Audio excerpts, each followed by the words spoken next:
நமஸ்தே குட்டீஸ். நம்மளோட குட்டி ஹிந்தி லேர்னர் சேனல்ல நம்ம தமிழ் வழி ஹிந்தி கல்வி பகுதி 45 இன்னைக்கு பார்க்க போறோம். இதுல என்ன பார்க்க போறோம் அப்படின்னா இடைச்சொற்கள். அதுல பாக, அந்தர், நஸ்தி, பாஸ், ஊப்பர், நீச்சே, பீச்சே ஆகிய போன்ற சில சொற்கள் வினை குறி சொல்லாக பயன்படுகின்றன. ஆனால் அவற்றின் முன் கே அல்லது கி உருபு சேர்த்தால் அவை இடைச்சொற்கள் ஆகிவிடும்.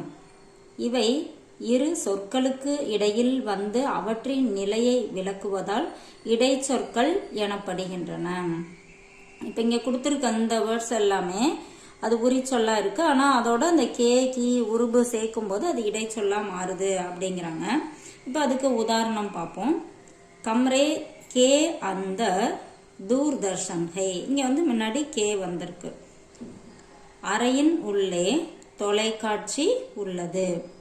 घर के बाहर आम का पेड़ है. வீட்டின் வெளியே மாமரம் இருக்கிறது. அடுத்து मेज के ऊपर बिजली का पंखा है.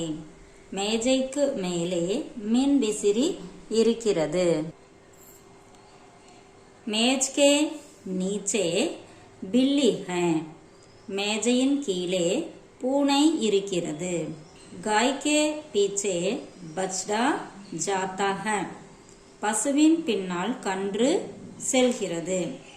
बछड़े के आगे गाय जाती है. கன்றின் முன்னால் பசு செல்கிறது. அடுத்து பாருங்க, பாட்சாலா கே நஜ்தீக். நஜ்தீக் அப்படின்னா பாஸ், பக்கத்தில், அருகில். Pathshala K நஜ்தீக் டாக்ஹர் high. பள்ளிக்கூடத்தின் அருகே அஞ்சல் நிலையம் உள்ளது. பள்ளிக்கூடமும் அஞ்சலகமும் இருக்கும் நிலையை அவற்றிற்கிடையே கே நஜ்தீக் என்னும் சொல் குறிப்பிடுவதால் அச்சொல் இடைச்சொல்லாயிற்று. அவ்வாறே மேற்கண்ட வாக்கியங்கள் அமைந்துள்ளன. மேலும் சில இடைச்சொற்கள், இன்னும் கொஞ்சம் இடைச்சொற்கள் இருக்கு. அதை நம்ம அடுத்த கிளாஸ்ல பார்க்கலாம். தேங்க்யூ.